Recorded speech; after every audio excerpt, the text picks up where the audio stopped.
Can anyone online hear me? Yeah. Sean. Oh, yes. Great. So I think we start. Thank you so much for being here in person, online. My name is Camilla Palestra. I'm a curator, research educator, and I work at the Center for Sustainable Fashion at UAL as associate curator. It's an pleasure for me to be here today to introduce the second event of the AER Environment Conversation series, which is part of a public program around the AER residency program that was established in 2015 by Professor Lucy Orton. And it's also a way to celebrate the exhibition, which is currently on show at the GroundWork Gallery for the environment. I'll be just introducing Veronica Skoulas here, who will be moderating the conversation today, and who will be introducing our speakers. So Veronica is the director at the GroundWork Gallery, a long-term collaborator and partner with the Art for the Environment residency program. She's an environmentalist, curator, writer, and educator. She founded the Education and Learning Department at the Sensory Center, University of East Anglia, and has experience working as a consultant in numerous national and international projects. She's widely published in both art and education fields. And from 2016, she became the founding director of the GroundWork in Kingsley. I leave it to you, Veronica. That's the microphone to you. And thank you so much. Thank you, Camilla. Can you all hear me? Yeah. Well, it's really good to be here, and I'm thrilled to be involved in this whole program, through which I've met so many wonderful, interesting people, fantastic artists. So there are 4 artists speaking today, each of them deeply involved in different ways of the environment. 2 of them are shown at GroundWork Gallery, and the 2 that have invited 2 other people to have a conversation with them. The idea is that 2 pairs will talk to each other. 1 pair is online. So, in fact, the first speakers to us, I'm going to introduce everyone very briefly now. We've got very little time, so I'm not going to labour it because you can look it all up on people's websites. So, the first speaker is Sophie Gibbings, who's shown at GroundWork. She was born and trained in Santa Barbara, California, trained at the Art Institute in Boston, then did the MA in Contemporary Photography at Central St. Martin's. And her work explores, she calls herself a regenerative artist. She works with nature in collaboration, and what she takes from nature, she puts back. It's a collaborative process, and her materials are returned to earth, and she tells a lot more about that. She did her residency at the end of one shape in France, and she's going to describe the process of that and then what became the family. So she is in collaboration today with Dr. Pat Naldi, who was one of the first UAL artists in residence in 2016 at Yorkshire Sculpture Park, and she's had a very distinguished career. She's currently a lecturer in fine art in MA at St. Martin's, and she has a PhD. She trained in Northumbria and Maidstone, and her work is tremendously wide-ranging and diverse, from moving image photography, TV, performance, and installation. She does interdisciplinary pioneering research and multi-layered construction of urban rural landscapes, collaborating with geologists, environmentalists, cartographers, community choirs, gamekeepers, architects, police officers, opera singers, and bell ringers, which show with women. It's really fascinating to hear what she said. She's done a residency also since Yorkshire. She's been much further afield, the Arctic Circle, where she's going to go back again later this year. Then we have Lucy Gibbings here, who's also a transdisciplinary artist, practicing art and science. She's had numerous first-class degrees, First one, BSc in Philosophy, Logic and Scientific Method from the London School of Economics. And then she trained at the Royal Drawing School and then did MA Art and Science at St Martin's. She grew up drawing in her mother's studio, where they still practice together. She was in a GroundWork Gallery. We got to know her very well. They knew you last summer, and her great enthusiastic embracing of Gnostics, which I'm sure she'll talk about. Then finally, Carly Green, who was in residence in 2022 in Italy at Marla and Vic Studios in Spoleto. She's a ceramicist and a very innovative way. She works in a very innovative way with materials, collaborating with waste. She's a strong advocate for sustainability. She combines research and craft, and her research in Umbria continued her Off the Menu project, where she studies the use of local and waste resources in movement degrowth. She's been collaborating with a Margate restaurant, developing a collection of ceramics using restaurant waste. That's really fascinating. So we're now going to hear from each of you in turn, and then there will be a conversation following. So first of all, Sophie and Gibbings.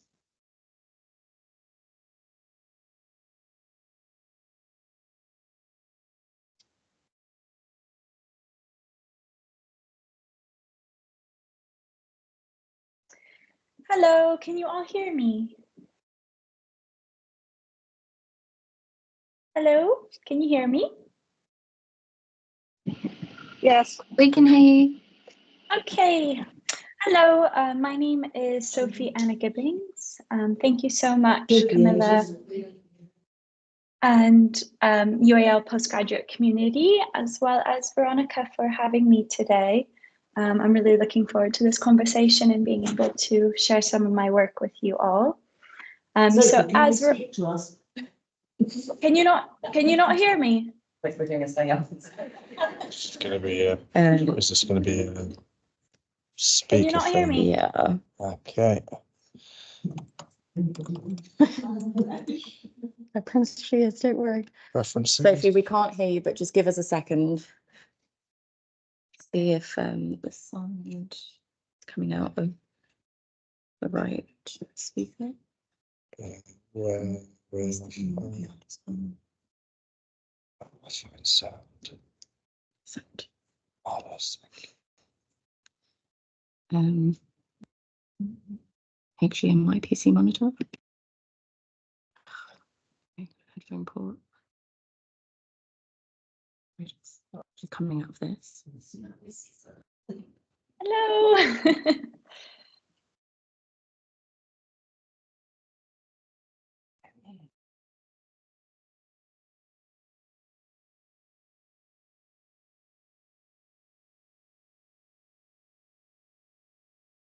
I don't know what to suggest. Yeah, we can start with the other two, and then can you call them back? Okay. So we'll start with. We can see Friday. Oh, issues. Can you I not? don't think we can hear too much of the speakers on our end. So, Right. so we'll have you two go. And then we'll do Sophie and Pat. Right. So contingency plan. We're now moving into the room. It's very yeah. Oh, apparently they can hear her online. It's just here we So should we let her speak?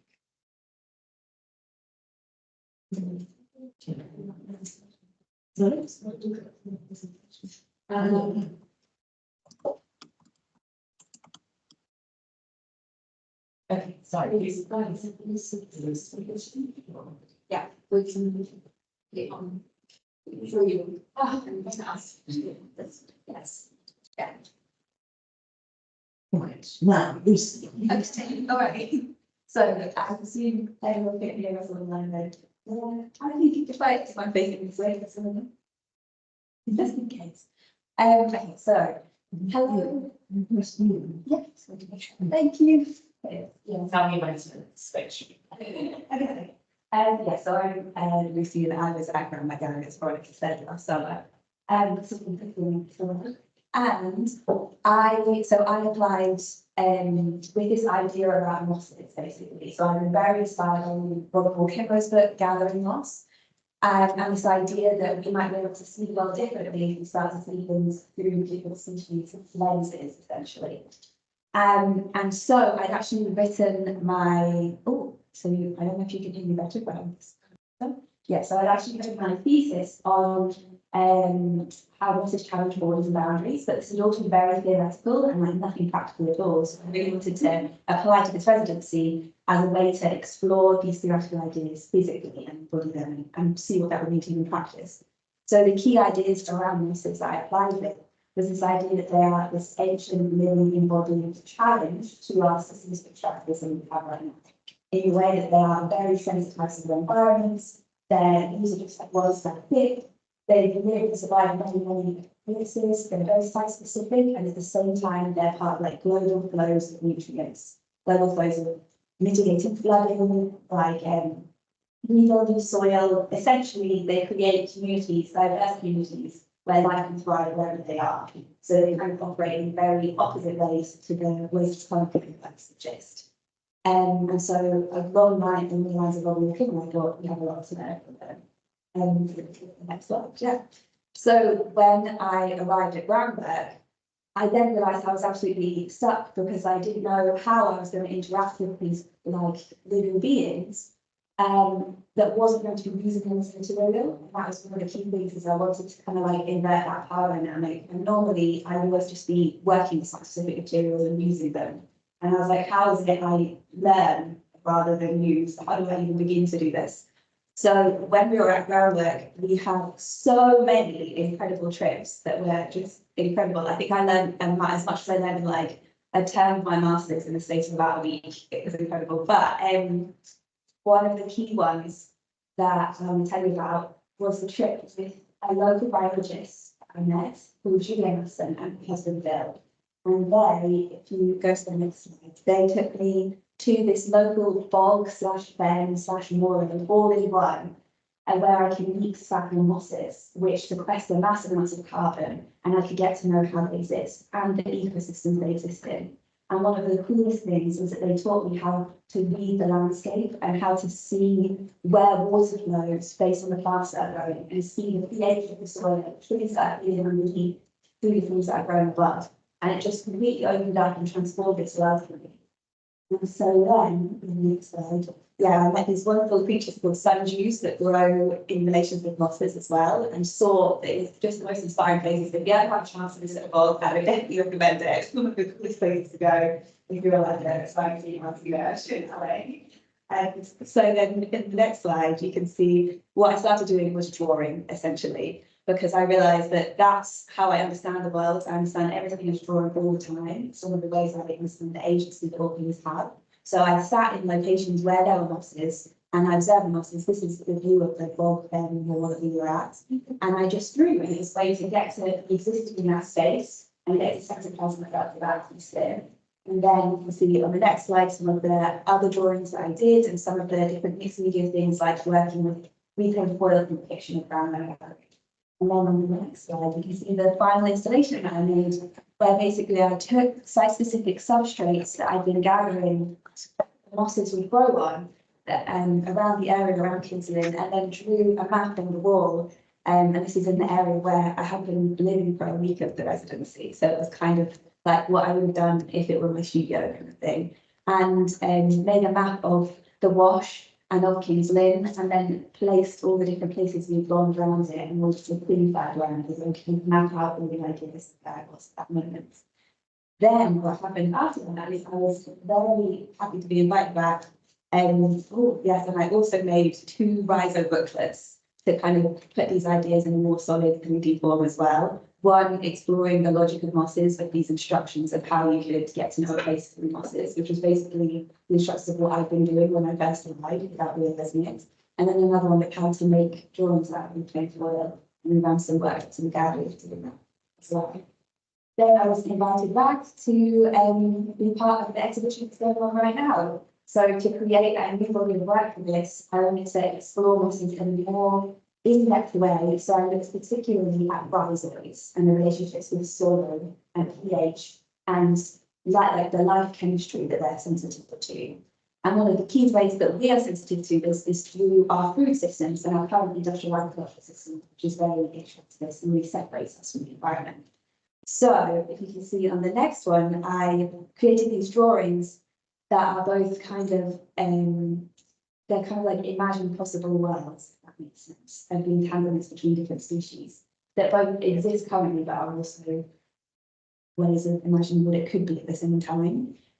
And then on the next slide, you'll see some close-ups of the installation as a whole, because I created this large drawing underneath with these site-specific substrates. So you can see the keel on the left there, drawing this moss network with rhizoids connecting everything together from the micro to the macro. And then I have this shelf that's currently on display full of different edible forage things that were all local to the area, that were all seasonal at the time, that are then preserved in different ways to create the pHs of the soils in the area, essentially. So the idea is that you can taste them as a way to connect to the soil again and to connect to the life chemistry going on there.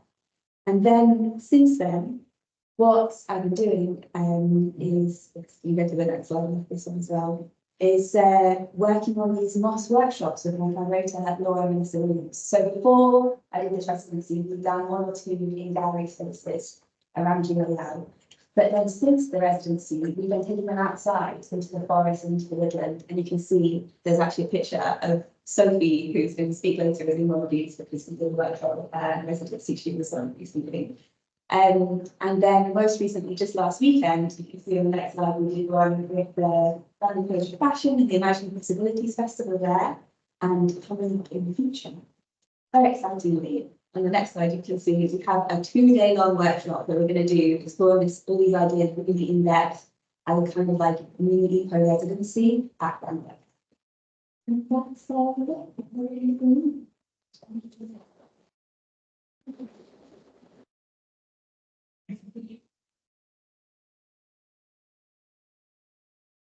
Imani, Holly, over to you. Thank you.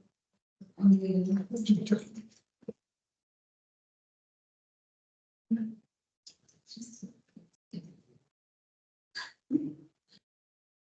you.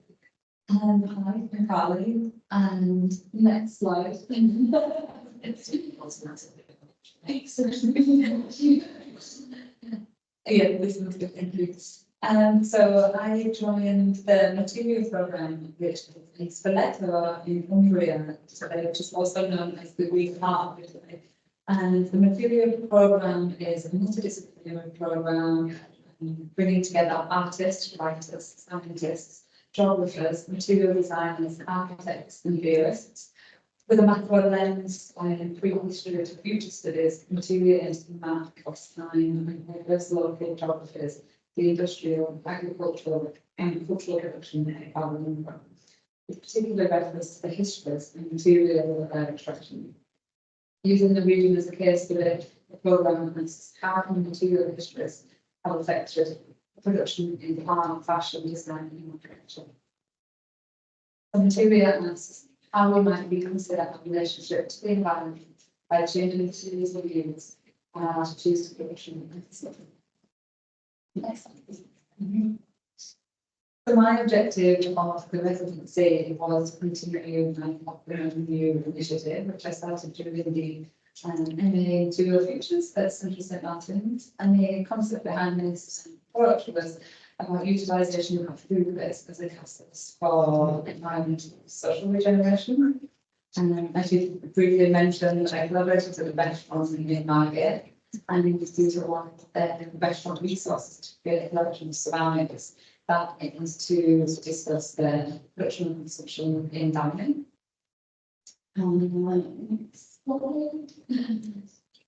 Okay. And so as a designer, I'm interested in functional objects that exist around the dining table.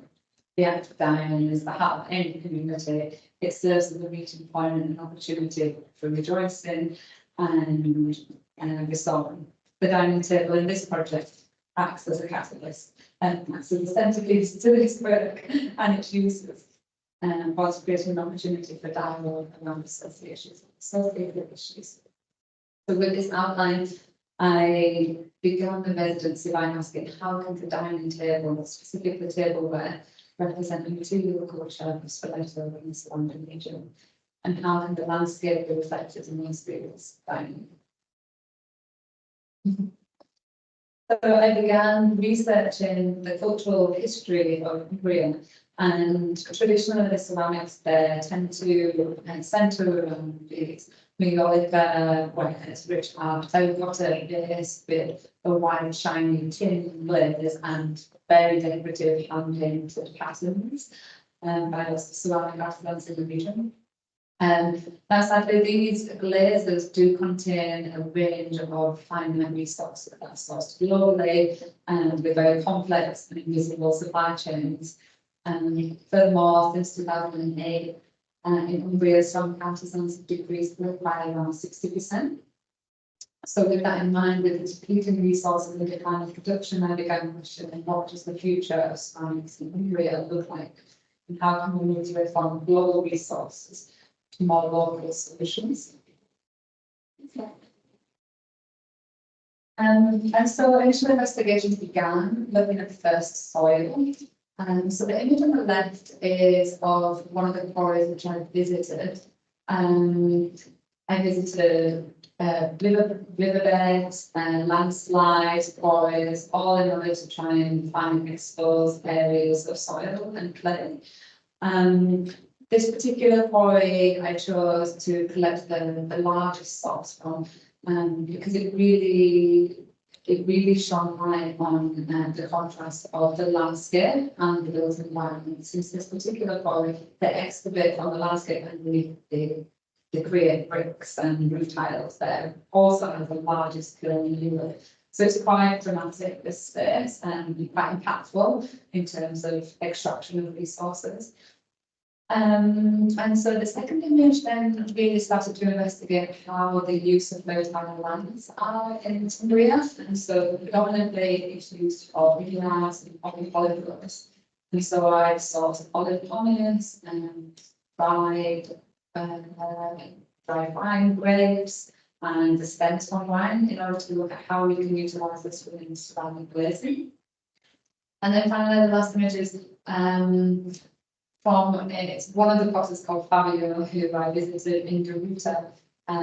So Garuta is one of the hubs in Umbria, really well known for ceramics or kind of walls, and plays most to one of the oldest ceramic museums in Italy with around 6,000 books on show, and is also home to the last remaining artisans in the area.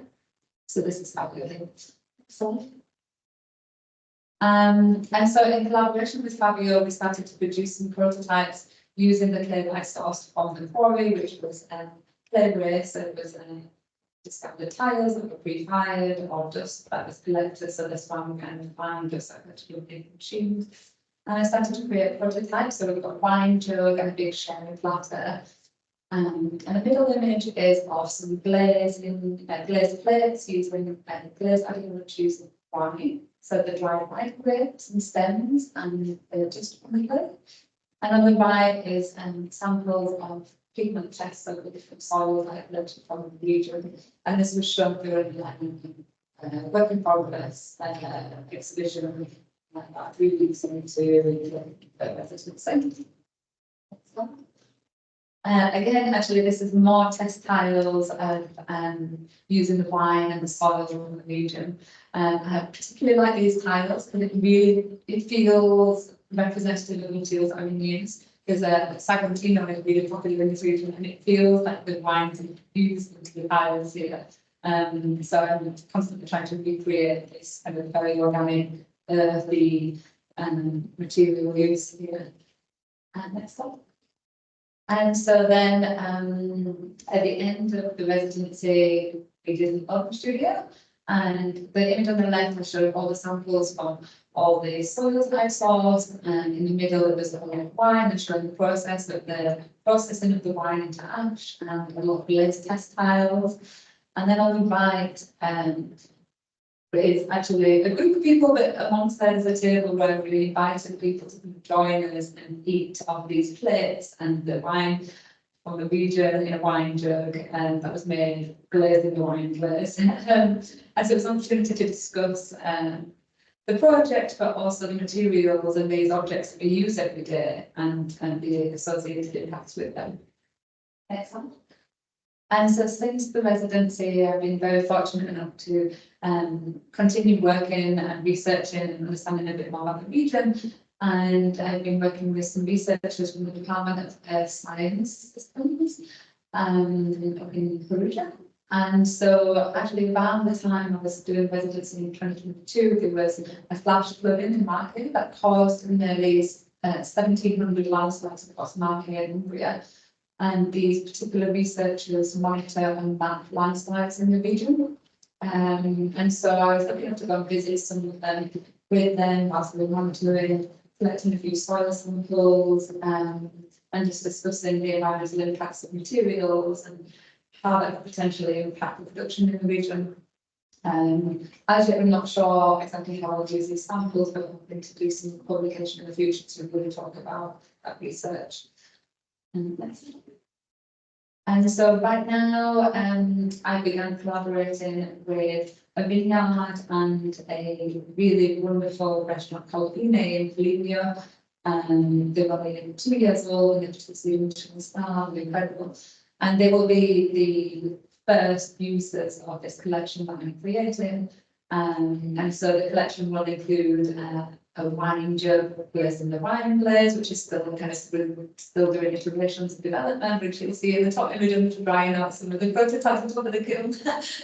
And it'll also include a plate. And I want to develop a new glaze for the plate, so it represents to all the using the plate. And in that region, snail shells is actually snails are quite popular. So I began using snail shells to develop the plates. So it will be those two. And this bottom left image actually, although it's not going to be used in the collection, it's quite beautiful, but this is whilst I'm firing the wine grapes to create the ash, it infuses into plate and it gives this really beautiful purple hue again. So yeah, this is a sample of where it's currently at. And the last slide is just some images of some prototypes of the wine decanters and that have been processed along. And actually just straight from here and going back to the residency to continue the project and we're hoping to have it finished by summer. That's collection very well. Summer.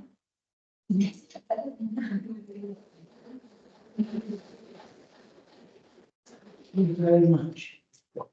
Hello. So are we ready now to move over to sleep? With the settings, this one. Can you guys hear me?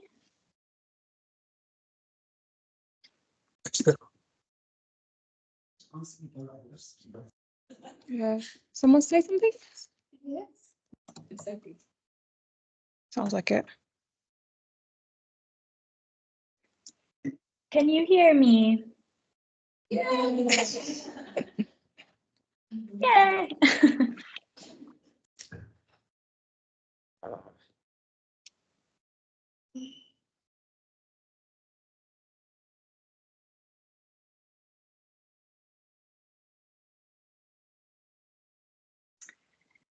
Hello, everybody. My name is Sophie Anna Gibbings, and I studied the MA Contemporary Photography Practices and Philosophies course at Central St. Martin's. Thank you so much, Camilla and UAL Post-Grad Community for organizing these talks. It's wonderful to be in conversation with Pat, Lucy, and Carly. And thank you so much, Veronica, for being with us today as well. So as Veronica said, my Art for the Environment Award was at Domaine de Babouchet in France in July of 2023.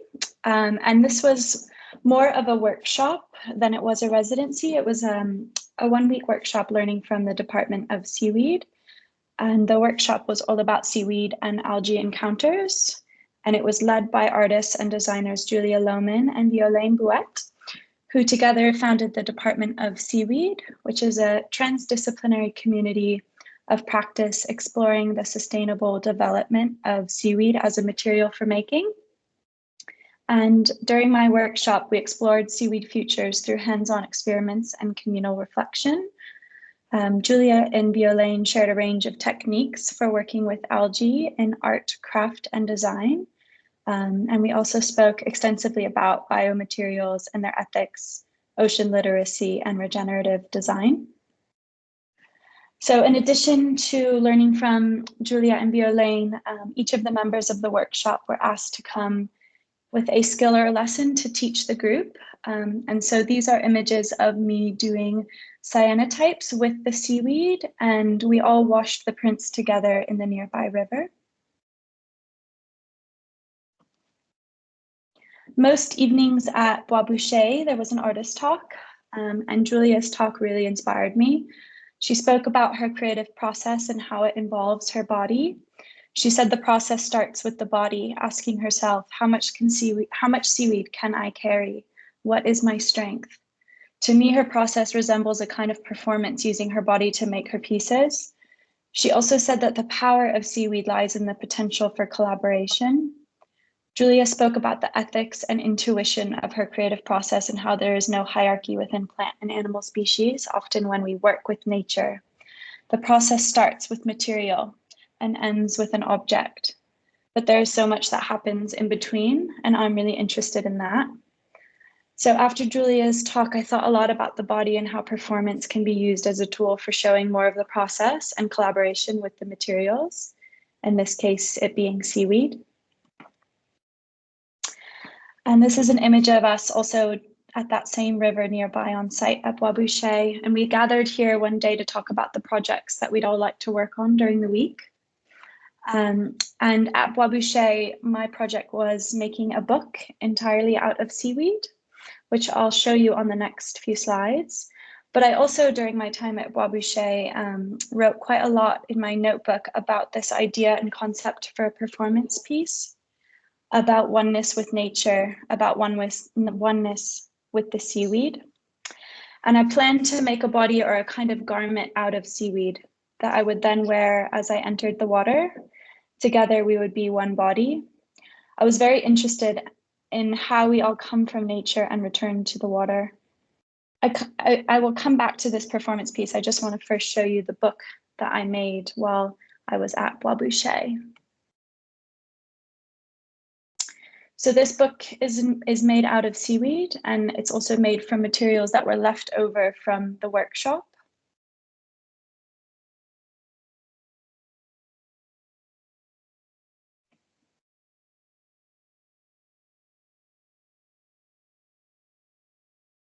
And now returning to this performance I spoke about.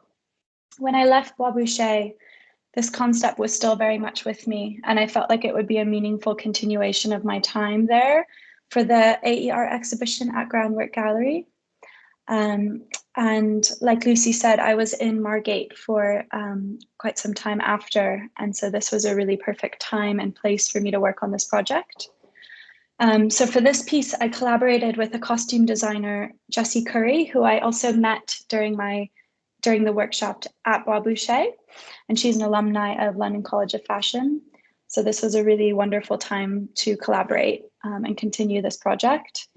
And this piece was both a collaboration with Jessie and bladderwrack seaweed, which is a native species of seaweed commonly found on the Thanet and Norfolk coast, which is where I was and where GroundWork Gallery is. And so these are some of the images of the process of making the garment together.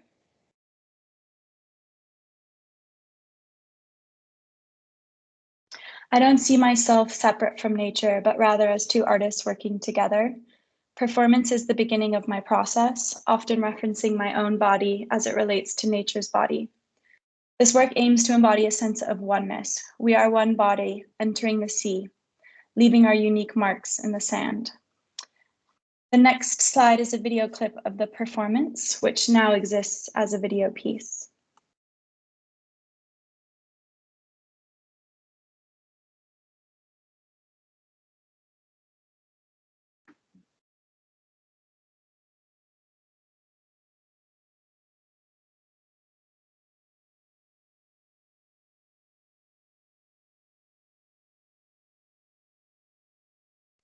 These next images are my installation, which is currently at view at GroundWork Gallery in Norfolk. And the ground is covered in seaweed, foraged locally to the gallery on the Norfolk coast. Veronica and I worked with Norfolk Seaweed for advice on collecting the seaweed nearby to lay on the floor of the gallery. I invite the viewer to remove their shoes and allow for the seaweed to be the ground beneath their feet, asking the question, what does it mean to enter the water? These works are ephemeral, and I have no attachment to their permanence, as we all come from nature and return to nature. By creating an opportunity for non-logical encounters with my art, I intend to increase the viewer's sensibility to the environment. I am interested in what happens to the materials after and beyond their time on display, and how this consideration might regenerate ecologies. Thank you so much for having me, and I really look forward to the conversation that will follow. Thank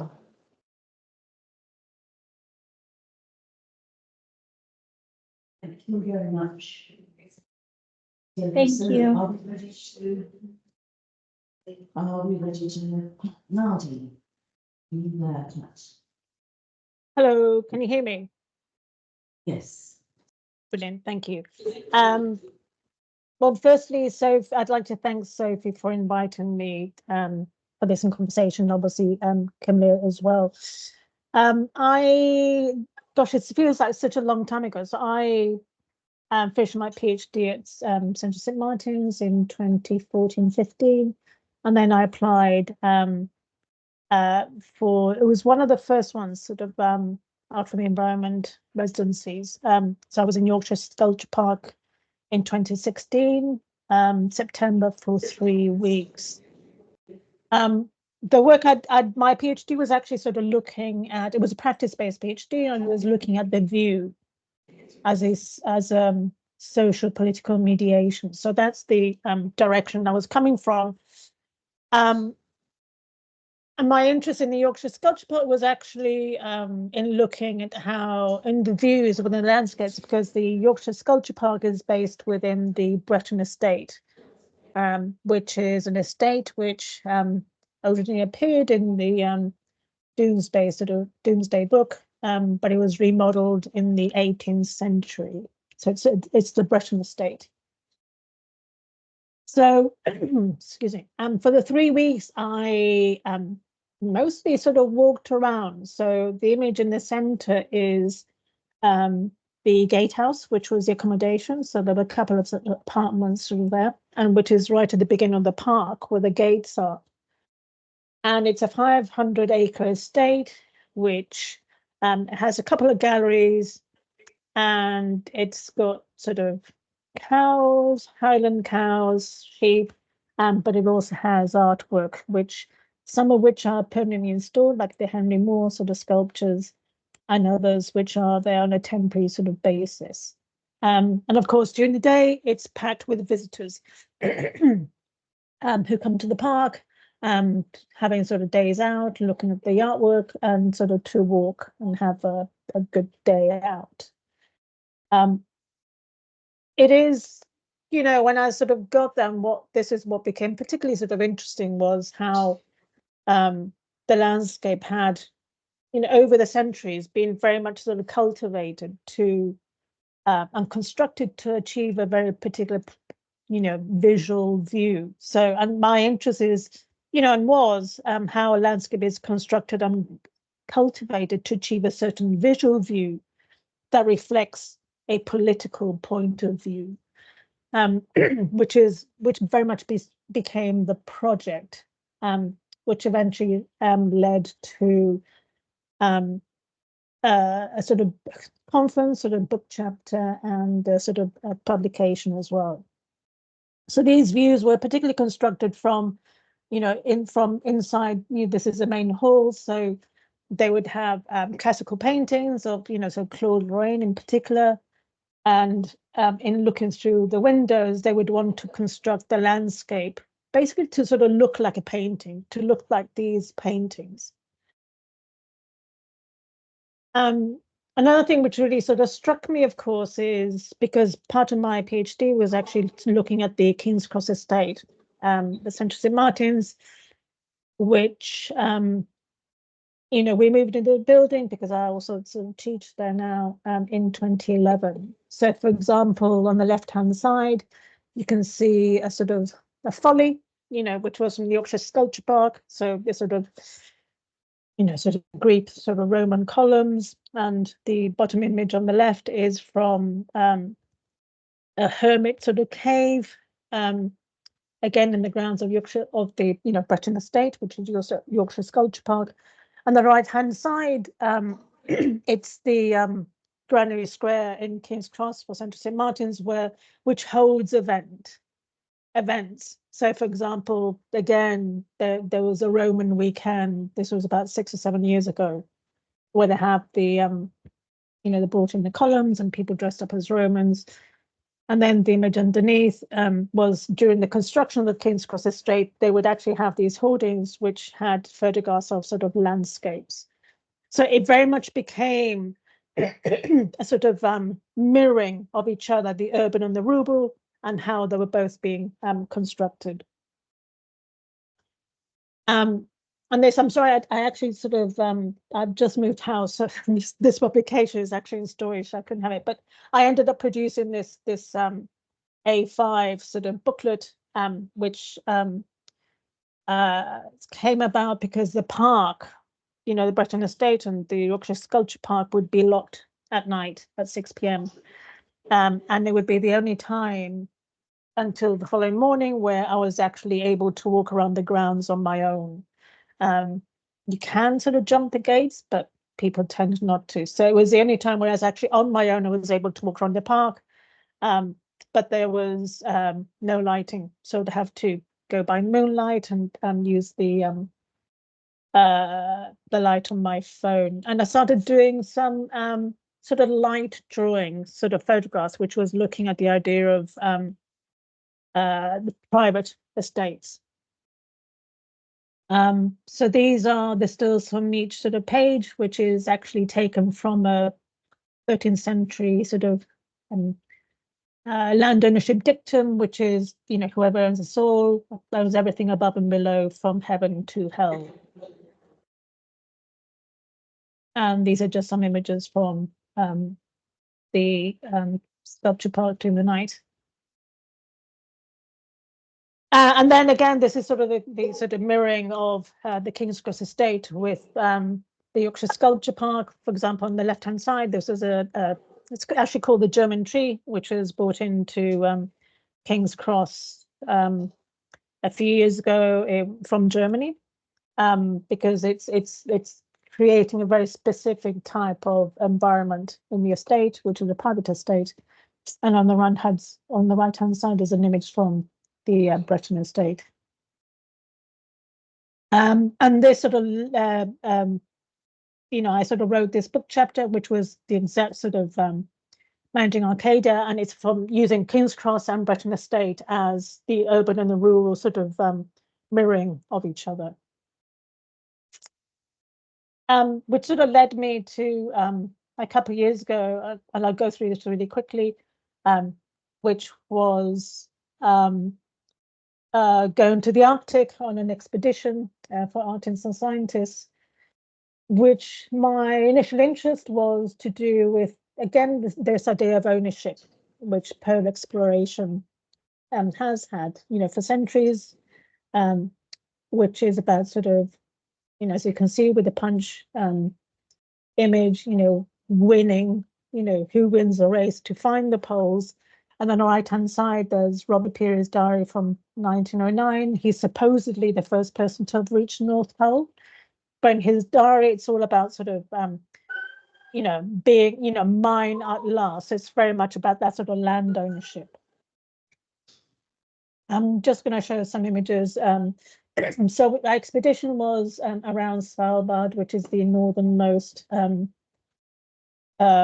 sort of territory. It's in high Arctic, Norwegian high Arctic. It's 500 miles from the North Pole. And we went, it was a 3-week expedition on a ship, sailing ship, where we had sort of daily landings with a crew of guides and guards, polar bears. You're not able to go anywhere without sort of armed guards because obviously there are polar bears around. So these are some of the images from that. Yeah, and I started sort of collecting glacial ice, which of course is melting at an alarming rate. You know, I sort of become really sort of fascinated, I suppose, since in relation to how glacial ice, the bubbles within it, holds the atmosphere from thousands of years ago. And it sort of led at the moment so far to, on the left-hand side, I wrote an article online, which is about the sort of trip, the end of reference, and the relationship of photography to that, and then had an exhibition at Gallery in South London just under a year ago. So yeah, I'm going to end there. Okay, thank you.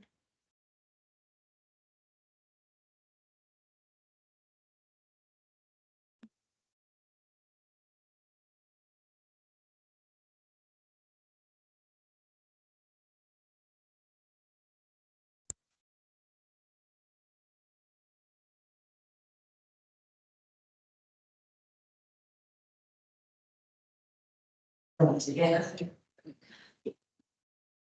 But because obviously we spoke about this before, we were talking together and seeing where our gaps relate, and we had like communities, ideas, very lots of music, such things, and 6 minutes between us and yeah, so I guess Yes, we've got lines of guys. so speak clearly. Okay, so we're looking at all the things that we want to talk about. So one of the key things is what's the kind of future of the project that you're working on? But what's not that? Really where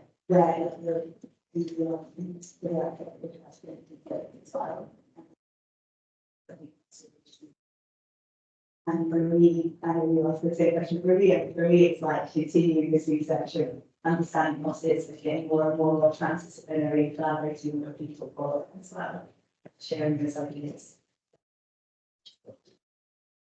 Yeah, so currently the focus for this particular project, and we kind of spoke about this previously about having this kind of for you, and it's been really important for here to have a very site-specific approach and really understanding the landscape and materials and then to create a collection, and that's sort of fed into this wider project that I'm creating, which previously here was about creating a collection based on the market. Again, understanding the landscape and the materials, but feeding into a larger network of sound production. And the approach was very much using these sites as a case study to understand the landscape, how we can use that on a larger scale. I think what's really important in the work that we all do within arts and the environment is investigating certain spaces and looking at how that can be integrated into large infrastructures. And so the idea with this and the kind of larger project is how can we utilise these case studies to create this larger infrastructure. So right now, using all these suppliers and sources and tests that are created in the media to create a media collection, and that fosters all these networks and files, and rather than just being very specific and seems a little bit restricted in terms of accessibility to people around there, so you need to connect those systems. And so yeah, that's kind of the question of that, and the future of the project. But also really interested, we had this conversation, like you mentioned, about what's the future of the org, and I know there's kind of further research and studies that you're wanting to do as well. Yeah, there's really some more in-depth research. I really wanted to sponsor the idea about the site-specific nature and the relationship between things that are really why, well, one of the conversations we had previously was why is it that site-specific work is so important, and why is it that that is something that's so necessary even when we're looking at global infrastructures? Because one of the things that I'm interested in with mosses and other plants is how they are so local and so local. And the same way with us and availability for tunes currently, we're both very well, somewhat disconnected from our sites, but our actions have total global consequences. So it is like a macro connection with the quality to explore that relationship. And as we do that, like sites and something both of us do is where exactly navigation is materials. That's it. What's fascinating is the way both your work leads to much wider visions. And that's the future. I mean, that's why the role of the artist thinking about environment is so important, because you can expand and people can learn from that, pick up from you, from the things we leave the plan. And that, I think the site specificity leads nicely onto our second pair of artists, Sophie and Pat, if you would like to pick up your conversation online, if that's going to be possible in a few minutes. And then finally, we'd like also to save a bit of time for anybody in the room to ask a question or contribute. So if you want to prepare everything, please think about it.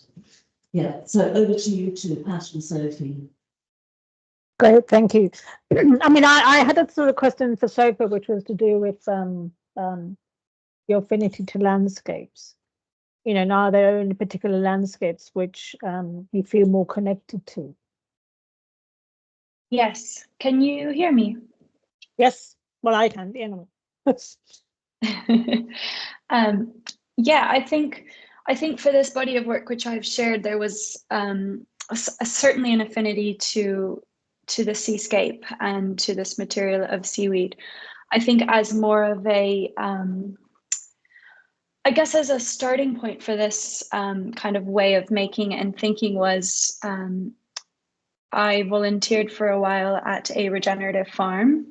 And I think this connection to the soil and this sort of thinking of in a reciprocal way has really changed the way that I make work.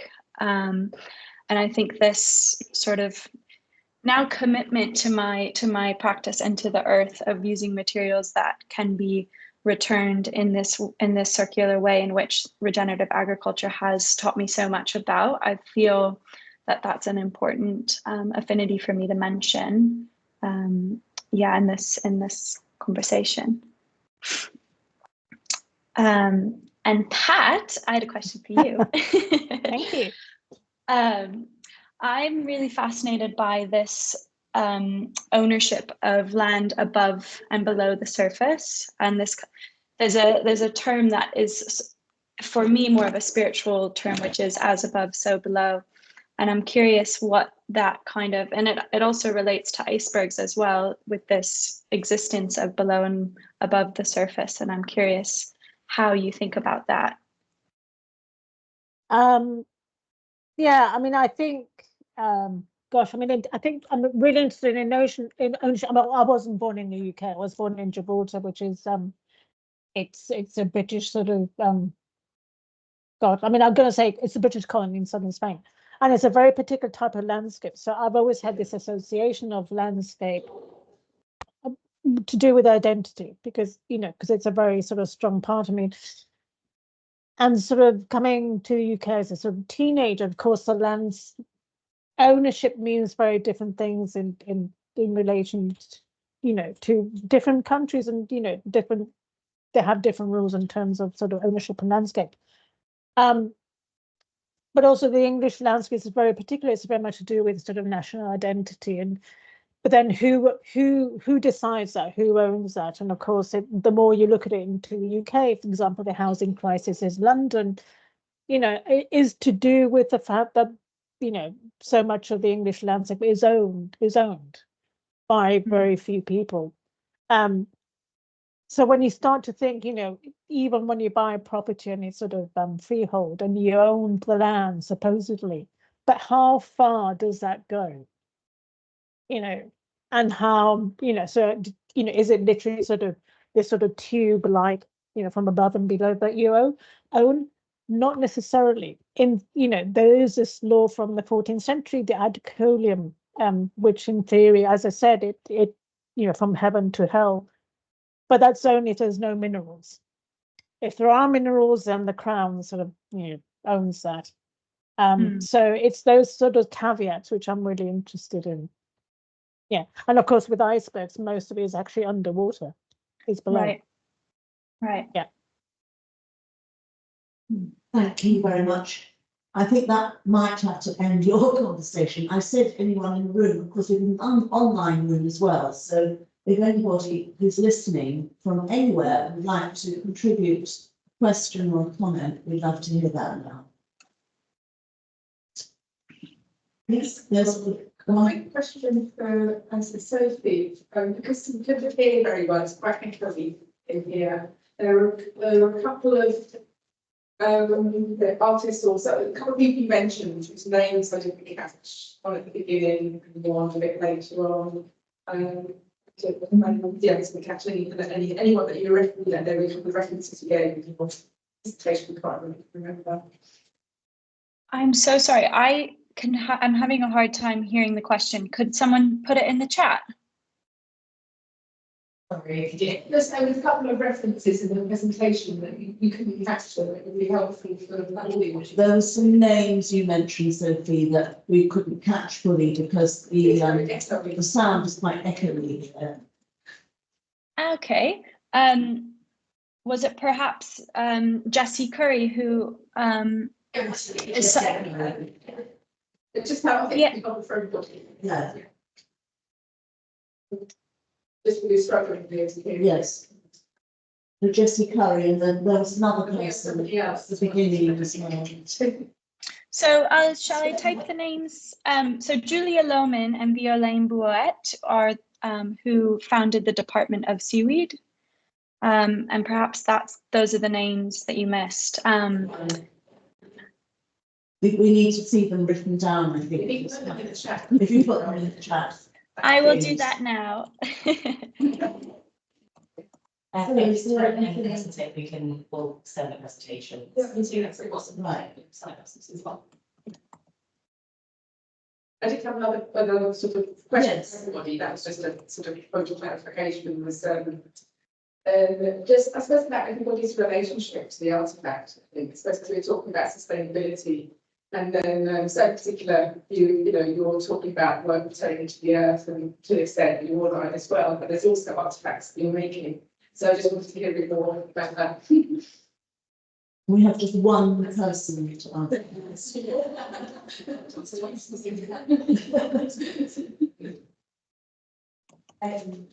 a really great question. I don't know if you guys have anything to add, but then the key thing I'd say is I think all artists, unless you're making completely ephemeral work, we struggle with what you do with these after the fact, definitely. And that's something that Sophie's really addressing in her work. And something that I'm trying to do more, and that whenever I make something 3D or sculptural, I'll always make it ephemeral, so it won't last. So it would be a sculpture out of honey that will melt or something like this. Or using foil that can be reused again and again and again. Or also taking drawings that then can be reworked into other forms and using site-specific materials. And then also brings us into something we talked about, like one of the key ideas of how we can work collaboratively as well, and collaborate with other humans and more than humans as well. And giving that up idea of like kind of sole ownership or sole credit of creation as well, I think is also a useful starting point for creating things that you're really thinking about more than just their immediate life. So yeah, so that's something definitely. There is some, as a historian, I could contribute. There isn't an artist in history who has solely made a work all by themselves. Of course. It's always collaborative. Exactly, yeah. And the materials that you use, the person who puts it out, wherever. Completely. So the whole thing is a collaboration, and I think that's something that we can really be encouraged to embrace a lot more and to let go of this. It also, I think, links to perhaps working this idea of ownership of land as well. Yes. This idea of sole ownership of anything isn't really true. Yeah. And it doesn't reflect in creativity in the ways that we can see that everything's a constant exchange of collaboration and dialogue. That's what makes it so much more than the sum of its parts and more exciting and interesting for us to explore in the first place. I think this is brilliant. Right, to end on. Also, thank you very much, everybody, for it's sad it had to be so short, but it was very intense and wonderful. Thank you. Yep, thank you so much. Thank you very much. Thank you.